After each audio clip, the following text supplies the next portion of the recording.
സത്യമായും എൻ്റെ ഉള്ളിൻ്റെ ഉള്ളിൽ നിന്ന് ഞാൻ പറയുകയാണ്, ഞാൻ നിന്നെ ഉപേക്ഷിച്ചതല്ല. എൻ്റെ കൺമുന്നിൽ നിന്ന് നീ പോകണമെന്ന് ഒരിക്കലും ഞാൻ ആഗ്രഹിച്ചിട്ടില്ല. നാലുപാട് നിന്ന് ആക്രമിക്കുന്ന സുനാമി പോലെ എൻ്റെ ലൈഫിൽ കുറച്ച് പ്രശ്നങ്ങളുണ്ടായി. അത് പരിഹരിക്കുക അത്ര എളുപ്പവുമായിരുന്നില്ല. അതുവരെ നിന്നെ ഞാൻ മാറ്റി നിർത്തുക മാത്രമാണ് ചെയ്തത്. നിറഞ്ഞു തൂവിയ കണ്ണുകൾ ഷർട്ടിൻ്റെ തുമ്പാൽ തുടച്ച് ആദി പാർവണയെ നോക്കി. ഇതുവരെ ഞാൻ എൻ്റെ ഭാഗത്തുനിന്ന് മാത്രമാണ് ചിന്തിച്ചത്. പക്ഷേ ഇപ്പോൾ എനിക്ക് നിന്നെ മനസ്സിലാകുന്നുണ്ട്. എൻ്റെ ഭാഗത്തെ ന്യായങ്ങൾ നിന്നെ സംബന്ധിച്ചിടത്തോളം നിന്നോട് ഞാൻ കാണിച്ച ക്രൂരതയാണ്. അതുകൊണ്ട് ഇനി ഞാൻ നിന്നെ എൻ്റെ കൂടെ വരാൻ നിർബന്ധിക്കില്ല പാറക്കുട്ടി. ഒരിക്കലും ഒരിക്കലും നിൻ്റെ മുന്നിൽ ഞാൻ ഇനിയൊരു ശല്യമായി വരില്ല. പറയുമ്പോൾ ആദിക്ക് തൻ്റെ ഹൃദയം പൊട്ടിപ്പോകുന്നുണ്ടെന്ന് തോന്നി. ഞാൻ മരിച്ചാൽ പോലും നീ ഇനി വരണ്ട പാറക്കുട്ടി. പാർവണിയുടെ കണ്ണുകൾ നിറഞ്ഞു കവിഞ്ഞു. ഒന്നും മിണ്ടാനാവാതെ അവൾ സ്തബ്ധയായി അവനെ നോക്കി നിന്നു പോയി. നല്ലവണ്ണം പഠിക്കണം, പഠിപ്പൊരിക്കലും മുടക്കരുത്. ഞാനെപ്പോഴും പറയാറുള്ളത് പോലെ അതാണൊരു പെൺകുട്ടിയുടെ ഏറ്റവും വലിയ അസറ്റ്. നിനക്ക് എന്ത് ബുദ്ധിമുട്ടുണ്ടെങ്കിലും അല്ലുവിനോട് പറയണം. നിനക്കറിയാലോ പാറുക്കുട്ടി, അവന് നീ അനിയത്തി തന്നെയാണ്. എന്നോട് ഒരുപാട് സ്നേഹമുണ്ടായിട്ട് പോലും അവൻ എപ്പോഴും നിന്റെ കൂടെയാണ് നിന്നത്. അവനെ നീ അന്യനായി കാണണ്ട. ഞാനിനി നിന്റെ മുന്നിൽ വരാതിരിക്കാൻ പരമാവധി ശ്രമിക്കാം. എൻ്റെ പാറുക്കുട്ടി ഉയരങ്ങളിലെത്തട്ടെ. ഇനിയും ഇവിടെ ഇരുന്നാൽ കരഞ്ഞു പോകുമെന്ന് തോന്നിയത് കൊണ്ടാവും. ആദ്യ പെട്ടെന്ന് എഴുന്നേറ്റു. മൂകമായി അവളുടെ യാത്ര ചോദിച്ചിട്ട് വേഗത്തിൽ തിരിഞ്ഞു നടന്നു. അവൻ്റെ വാക്കുകൾ അവളുടെ ഉള്ളിൽ ഒരു പ്രക്ഷുബ്ധ സാഗരമായി അലയടിച്ചു. ആദ്യം തിരിഞ്ഞു നോക്കാതെ ആ തീരത്തുകൂടി അകന്നു പോകുന്നത് അവൾ കണ്ടു. അവൻ്റെ പാദങ്ങൾ വേച്ചു പോകുന്നുണ്ടായിരുന്നു. അപ്സര 2-3 ദിവസങ്ങൾ വെന്റിലേറ്ററിലായിരുന്നു. വീണ്ടും പൾസിൽ ഇമ്പ്രൂവ്മെന്റ് കണ്ടതുകൊണ്ട് ICUവിലേക്ക് മാറ്റുകയായിരുന്നു. അത് ജീവൻ നിലനിൽക്കുന്ന കാര്യത്തിൽ ഒരു പ്രതീക്ഷ കൊടുത്തു. നമുക്ക് മാക്സിമം നോക്കാം. കോൺഷ്യസ് ആയാലും കിടക്ക വിട്ട് എഴുന്നേൽക്കാനോ കൈകാലുകൾ ചലിപ്പിക്കാനോ സാധിക്കില്ല. ചിലപ്പോൾ ജീവിതകാലം മുഴുവൻ ഈ അവസ്ഥയിൽ തന്നെ കിടക്കേണ്ടി വരും. Hope for the best. Doctor Isaac John വൈകാലക്ഷ്മിയോട് അഭിപ്രായപ്പെട്ടു. അപ്പോഴൊക്കെ നിരുപമ അവരുടെ കൂടെയുണ്ടായിരുന്നു. അവർ തളർന്നു പോകുമെന്ന് തോന്നിയപ്പോഴൊക്കെ നിരുപമ അവരെ ചേർത്ത് പിടിച്ചു. വൈകാലക്ഷ്മിക്ക് അവരുടെ സാമീപ്യം വലിയൊരു ആശ്വാസമായിരുന്നു. ജീവിതത്തിൻ്റെ വഴികൾ എത്ര വിചിത്രമാണെന്നാണ് വൈകാലക്ഷ്മി ആലോചിച്ചത്. പരസ്പരം അപരിചിതരായ യാതൊരു ബന്ധവുമില്ലാത്ത മനുഷ്യർ തമ്മിൽ കൂട്ടിമുട്ടുന്നു. ചിലർ പരസ്പരം സ്നേഹിക്കുന്നു, ചിലർ ശത്രുതാ മനോഭാവത്തോടെ പെരുമാറുന്നു, ചിലരാവട്ടെ താങ്ങും തണലും ആകുന്നു.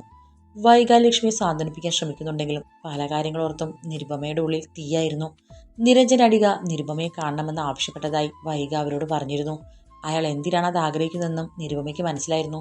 പക്ഷേ വയ്യാതെ ICUവിൽ കിടക്കുന്ന അയാൾക്ക് പ്രതീക്ഷയൊന്നും പകരാൻ തനിക്ക് ആവില്ലെന്നവർ വിഷമത്തോടെ ഓർത്തു. നിരഞ്ജനോട് സഹതാപം തോന്നേണ്ട കാര്യമൊന്നുമില്ല. തന്നെ പോലെ തന്നെ അതേ അളവിൽ അയാളും തെറ്റുകാരനാണ്. ഒരുപക്ഷെ തന്നേക്കാൾ കൂടുതൽ പാർവണയെ ദ്രോഹിച്ചത് അയാളാണ്. അവൾ സ്വന്തം മകളാണെന്ന് അറിഞ്ഞിരുന്നില്ലെങ്കിൽ അയാൾക്ക് കുറ്റബോധവും തോന്നില്ലായിരിക്കാം. നിരുപമ പാർവണയെക്കുറിച്ച് ചിന്തിച്ചു.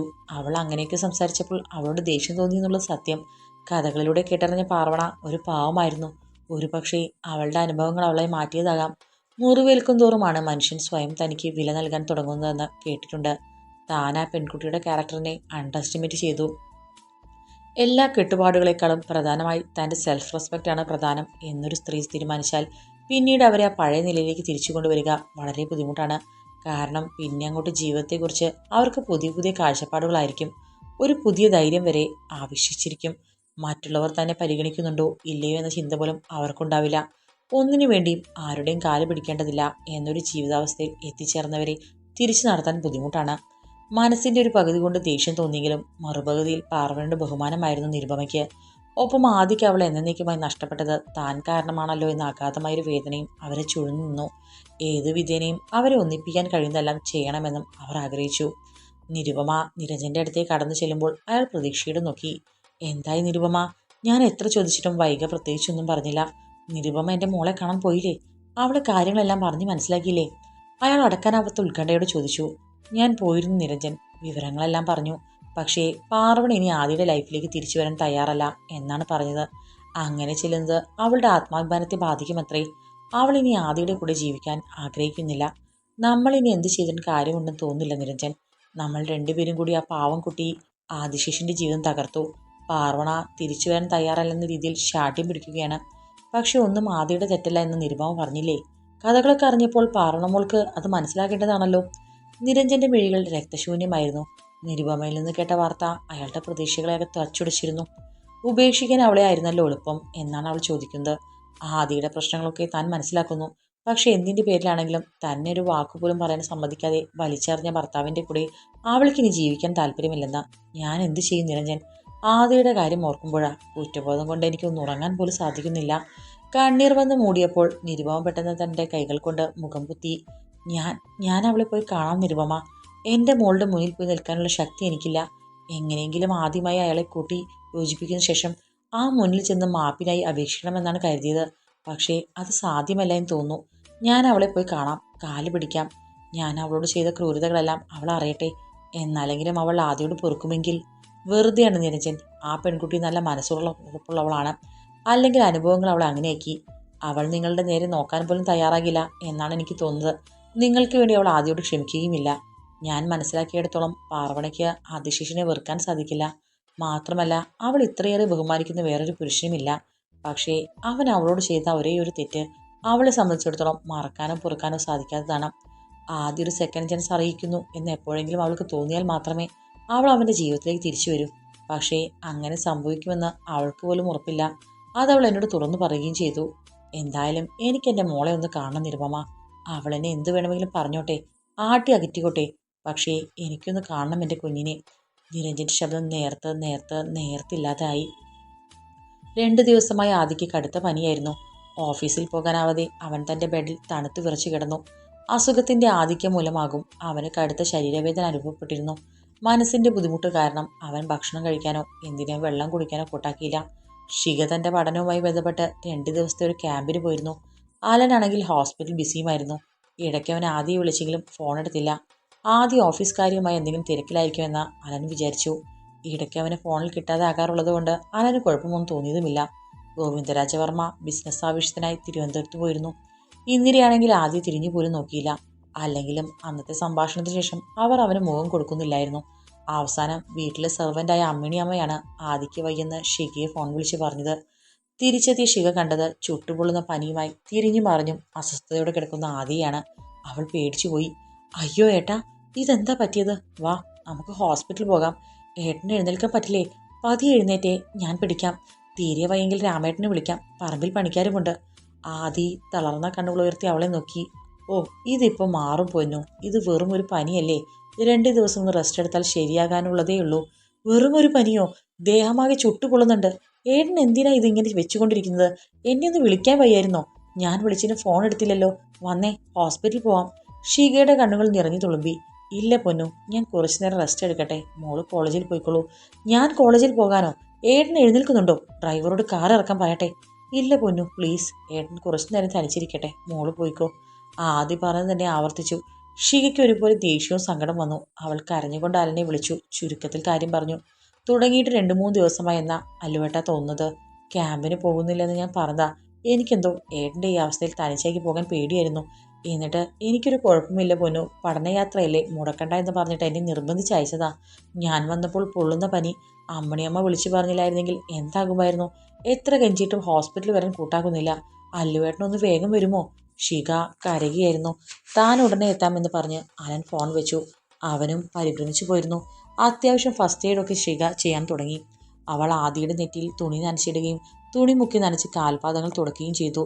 ഓട്സ് കാച്ചി അവനെ കഴിപ്പിക്കാൻ ശ്രമിക്കെങ്കിലും ഛർദ്ദിക്കാൻ തോന്നുന്നു എന്ന് പറഞ്ഞ് അവൻ കഴിച്ചില്ല. ആകെ ക്ഷീണിച്ച രൂപം കാണുകയും അവളുടെ കണ്ണുകൾ നിറഞ്ഞൊഴുകിക്കൊണ്ടിരുന്നു. അവൻ പാതി മയക്കത്തിലാണ് തോന്നിച്ചു. അവനെന്തോ പറയുന്നത് കേട്ട് അവൾ അവൻ്റെ മുഖത്തേക്ക് ചെവി അടുപ്പിച്ചു. പാർവണ. ഞെരുങ്ങിക്കൊണ്ടുള്ള വിളി കേട്ട് ഷികയ്ക്ക് നെഞ്ചി പൊട്ടുന്ന വേദന തോന്നി. ഇടയ്ക്കാതെ കണ്ണുകൾ തുറക്കുമ്പോൾ അവൾ കരയുന്നതാണ് കണ്ടത്. മോളെന്തിനാ പൊന്നു ഇങ്ങനെ കരയുന്നത്? ഏട്ടനൊന്നുമില്ലെന്ന് പറഞ്ഞില്ലേ? വേഗം കോളേജിൽ പോകാൻ നോക്ക്. പഠിപ്പ് മുടക്കല്ലേ. സ്ഥലകാലങ്ങളെക്കുറിച്ച് ബോധമില്ലാത്തതുപോലെ ആദ്യം പറഞ്ഞു. മണി 2 കഴിഞ്ഞിരുന്നു. എന്നെക്കൊണ്ടൊന്നും പറയിപ്പിക്കരുത്. മിണ്ടാതെ അവിടെ അടങ്ങിക്കിടന്നോളാം. ഇല്ലെങ്കിൽ ഏട്ടനാണെന്നും നോക്കില്ല, 2 അടി തരും. അവൾ സങ്കടം കടിച്ചമർത്തിക്കൊണ്ട് പറഞ്ഞു. അവൾക്ക് ആ സമയം അവനെ ഒരു കുഞ്ഞിനെ പോലെ തോന്നിച്ചു. ഒരേ സമയം വഴക്ക് പറയാനും ഓമനിക്കാനും തോന്നുന്നൊരു ചെറിയ കുഞ്ഞ്. ആദി കൈ ഉയർത്തി അവളുടെ ശിരസിൽ തലോടി. അവൻ നൊമ്പരത്തോടെ ചിരിക്കുന്നത് കണ്ടപ്പോൾ അവളുടെ നെഞ്ച് കലങ്ങി. അവൾ പാർവണയെ ഓർത്തു. ഏട്ടത്തി ഈ വീട്ടിലുണ്ടായിരുന്നപ്പോൾ തൻ്റെ ഏട്ടൻ്റെ ചിരി ഒരിക്കലും മങ്ങിയിട്ടില്ല. ഏട്ടൻ കാല് പിടിച്ച് പിടിച്ചിട്ടും അവർ മടങ്ങി വരാൻ തയ്യാറായില്ല. ഏട്ടത്തി ഒരിക്കലും തിരികെ വന്നില്ലെങ്കിൽ തൻ്റെ പഴയ ഏട്ടനെ താൻ എങ്ങനെ വീണ്ടെടുക്കും? ഇതേ സമയം ആദിയുടെ ചിന്തകളിൽ നിറയെ അവളായിരുന്നു.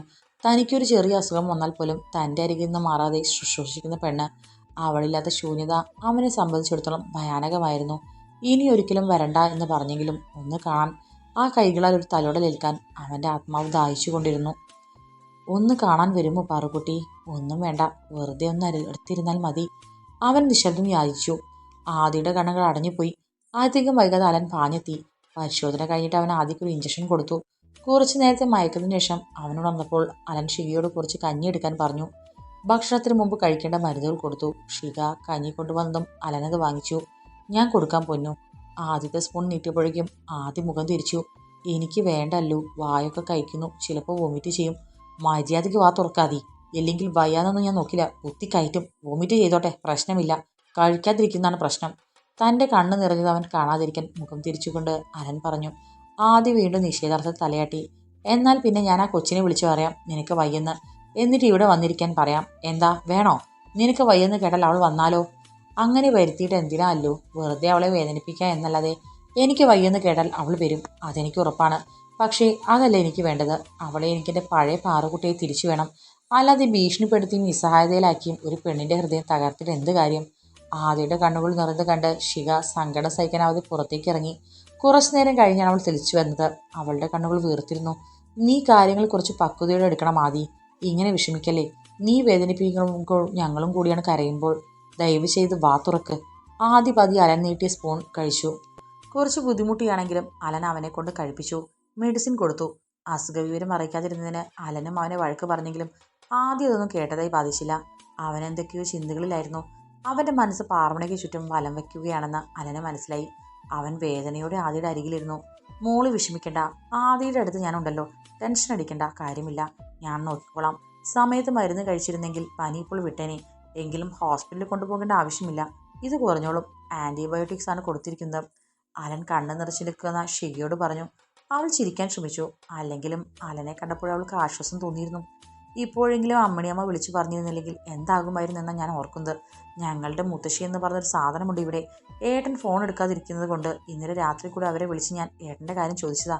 എന്നിട്ട് അവർ ഒന്നും പറഞ്ഞില്ല. എന്ത് സ്വഭാവം അവരുടേത്. അവൾ അരിശത്തോടെ പല്ല് കടിച്ചു. അവരിൽ നിന്നും ഒന്നും പ്രതീക്ഷിച്ചിട്ട് കാര്യമില്ല പൊന്നു. അവർക്കിനി മാറാനൊന്നും കഴിയില്ല. അവർ മരിക്കോളം അവരുടെ മനസ്സിൻ്റെ വിഷം കുറയുകയുമില്ല. അപ്പോഴേക്കും മരുന്നിൻ്റെ ക്ഷീണത്തിൽ ഉറങ്ങിത്തുടങ്ങിയിരുന്ന ആദിയുടെ ശിരസിൽ തലോടി അലൻ പറഞ്ഞു. ആദ്യ ഒരു സ്വപ്നത്തിലായിരുന്നു. അവൻ്റെ ഇടനെഞ്ചിൽ പാദങ്ങളിൽ പൊൻചിലം പടിഞ്ഞ് നൃത്തമാടുന്ന ഒരു പെണ്ണിൻ്റെ രൂപം വൃശ്ചിക രാത്രിയിലെ തിങ്കൾ കീറ് പോലെ തെളിഞ്ഞു നിന്നു. ഒരാഴ്ച എടുത്തു ആദിയുടെ ക്ഷീണം മാറാൻ. ഈ സമയങ്ങളിൽ അവന് തൻ്റെ തിരക്കൊക്കെ മാറ്റിവെക്കേണ്ടി വന്നു. എങ്കിലും നിരഞ്ജനാടിക സൃഷ്ടിച്ച പോലത്തെ ഇഷ്യൂസ് ഒന്നുമില്ലാതിരുന്നതിനാൽ അത് അവന് വലിയ തലവേദനയായില്ല. എങ്കിലും ഏട്ടന് ഇത്രയൊക്കെ കാല് പിടിച്ചിട്ടും ഏട്ടത്തിക്ക് തിരിച്ചു വരാൻ തോന്നിയില്ലല്ലോ.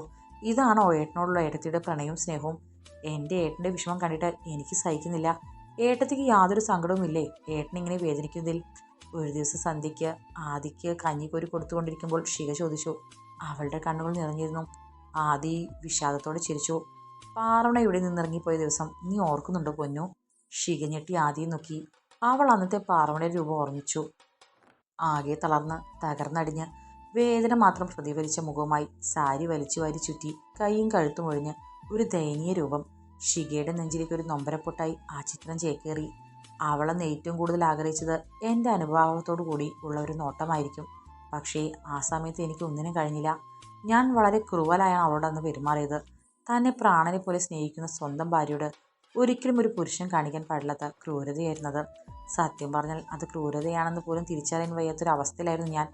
അവളെ തെല്ലും അറിയാൻ ശ്രമിക്കാതെ ഞാൻ എൻ്റെ ന്യായങ്ങളിൽ കുടുങ്ങിക്കിടന്നു. പക്ഷേ എനിക്കിന്ന് മനസ്സിലാവുന്നുണ്ട് അവൾ അനുഭവിച്ചത് എന്തായിരിക്കുമെന്ന്. അവൾ എന്നോട് മിണ്ടാതിരിക്കുമ്പോൾ, എന്നെ കാണാതിരിക്കുമ്പോൾ, എന്നോട് ചിരിക്കാതിരിക്കുമ്പോൾ, ഞാനില്ലെങ്കിലും അവൾ ഓക്കെയാണെന്ന് വിചാരിക്കുമ്പോൾ എനിക്ക് മനസ്സിലാവുന്നുണ്ട് അവൾ അനുഭവിച്ച വേദന എത്രത്തോളമാണെന്ന്. ഏട്ടാ. ആദിയുടെ കണ്ണുകൾ നിറഞ്ഞു കണ്ട് ശിഖ സങ്കടത്തോടെ വിളിച്ചു. ഒരിക്കലും എൻ്റെ മുന്നിൽ വെച്ച് അവളെ കുറ്റം പറയരുത് പൊന്നു. എനിക്കത് സഹിക്കാനാവില്ല. പാർവണയെപ്പോലെ ഒരു പെണ്ണും എന്നെ സ്നേഹിക്കില്ല, സ്നേഹിക്കാൻ കഴിയില്ല. എൻ്റെ ബലഹീനതകളെല്ലാം അറിഞ്ഞിട്ടും എന്നെ വിശ്വസിച്ച് എൻ്റെ ജീവിതത്തിലേക്ക് വന്നതാണവൾ. ഒന്നും പ്രതീക്ഷിക്കാതെ സ്നേഹം മാത്രം പ്രതീക്ഷിച്ച് അതുപോലും കൊടുക്കാൻ എനിക്ക് സാധിച്ചിട്ടില്ല. എനിക്കിപ്പോൾ അവളോട് സ്നേഹം മാത്രമല്ല ഒരുപാട് ബഹുമാനവും തോന്നുന്നു. താൻ എന്താണെന്ന് അവൾ എനിക്ക് തെളിയിച്ചു തന്നു. ഒരു പെണ്ണെന്താണ്, അവളുടെ അഭിമാനം എന്താണ്, അല്ലെങ്കിൽ ഒരു പെണ്ണ് എങ്ങനെയായിരിക്കണം എന്നവൾ എനിക്ക് തെളിയിച്ചു തന്നു. അവളെ നേടാൻ യാതൊരു യോഗ്യതയും ഇല്ലാത്തവനാണ് ഞാൻ. അതും അവളെനിക്ക് തെളിയിച്ചു തന്നു. ആദ്യ കണ്ണുകൾ ഇറുക്കി അടച്ചതും അവൻ്റെ മിഴികളിൽ നിന്ന് നീർത്തുള്ളികൾ അടർന്നു വീണു. അവൻ്റെ വാക്കിലും ഭാവത്തിലും ശിഖ പകച്ചു നിൽക്കുകയായിരുന്നു. ഞാൻ വേറൊരു കാര്യം ചോദിക്കട്ടെ പൊന്നു? ഞാൻ പാറോണയെ വിളിക്കാൻ ചെന്നപ്പോൾ അവൾ എന്നോട് ചോദിച്ച ചോദ്യമാണ്. ഷികയുടെ കണ്ണുകളിൽ ഉത്കണ്ഠ തെളിഞ്ഞു. നിങ്ങളുടെ അനിയത്തിയാണ് എൻ്റെ സ്ഥാനത്തെങ്കിൽ, അവളുടെ ഭർത്താവാണ് പെട്ടെന്ന് ഒരു ദിവസം ഒരു ദാക്ഷിണ്യം കൂടാതെ അവൾ വലിച്ചെറിഞ്ഞെങ്കിൽ, പിന്നീട് അയാൾ അവളെ തിരികെ ആവശ്യപ്പെട്ടാൽ അവൾ തിരികെ ചെല്ലാൻ സമ്മതിക്കുമോ എന്ന് നീ എന്ത് പറയുന്നു പൊന്നു? നിനക്കതിന് കഴിയുമോ? ശിഖയുടെ മുഖം കുനിഞ്ഞുപോയി.